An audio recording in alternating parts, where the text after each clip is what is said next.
राधे राधे। राधे राधे महाराज जी। राधा वल्लभ श्री हरिवंश। महाराज जी आपके चरणों में कोटि कोटि प्रणाम। महाराज जी एक चौपाई है, प्रारब्ध पहले रचा पीछे रचा शरीर, तुलसी चिंता क्यों करे भजले श्री रघुवीर। महाराज जी इस चौपाई के अनुसार सब कुछ पहले से ही निश्चित है, तो महाराज जी केवल प्रारब्ध, सब कुछ क्या निश्चित है? हमारी भगवत प्राप्ति निश्चित है क्या? हमारे पाप कर्म निश्चित है क्या? प्रारब्ध दो कर्मों से बनता है, पूर्व संचित कर्म से निकालकर शुभ और अशुभ, जो हमको सुख और दुख केवल दे सकते हैं, बस। इसके बाद हमारी बुद्धि रची गई है। अब हम बुद्धि से सुमति के मार्ग में चलते हैं या कुमति के मार्ग में चलते हैं, ये हमारा निर्णय होगा। ये नई खेती होगी हमारी। मनुष्य जो है, हम कोई गधा पशु नहीं है कि केवल प्रारब्ध ही भोगने आए हैं। हम नवीन कर्म करके प्रारब्ध को विध्वंस करके भगवत प्राप्ति करेंगे। समझ पा रहे हो? प्रारब्ध कोई देवता नहीं है, भगवान के दास हैं, अविनाशी अंश हैं। ये शरीर पर प्रारब्ध आता है, हमारे पे नहीं आता। बताओ ना, तो क्या परेशानी है?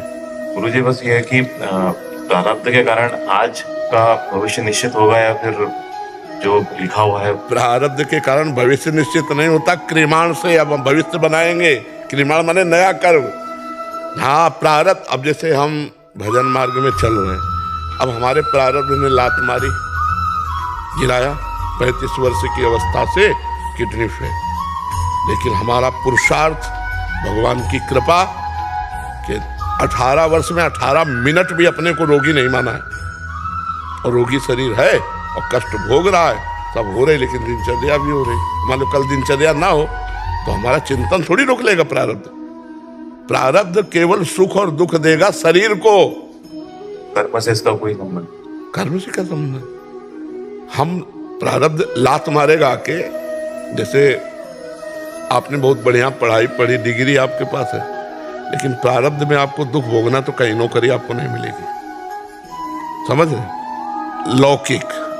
लेकिन आप नाम जपना शुरू कर दें तो लौकिक और पारलौकिक दोनों सुखों की भीड़ लग जाएगी। ये है प्रारब्ध को विध्वंस करने का एक बाण।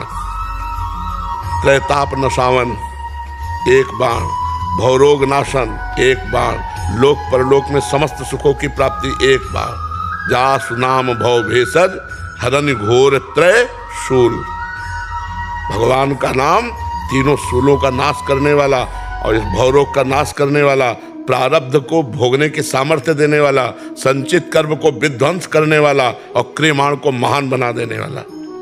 मनुष्य जन्म है प्रारब्ध के अधीन नहीं है। प्रारब्ध केवल आप व्यापार कर रहे हैं, आपका बहुत बुरा प्रारब्ध है तो घाटा लगेगा आपका, बस इतना कर सकता है। लेकिन आप प्रारब्ध को विध्वंस करने वाला सूत्र अगर जान गए, रामकृष्ण हरि राधा जो भी नाम, अब आपका मंगल हो जाए।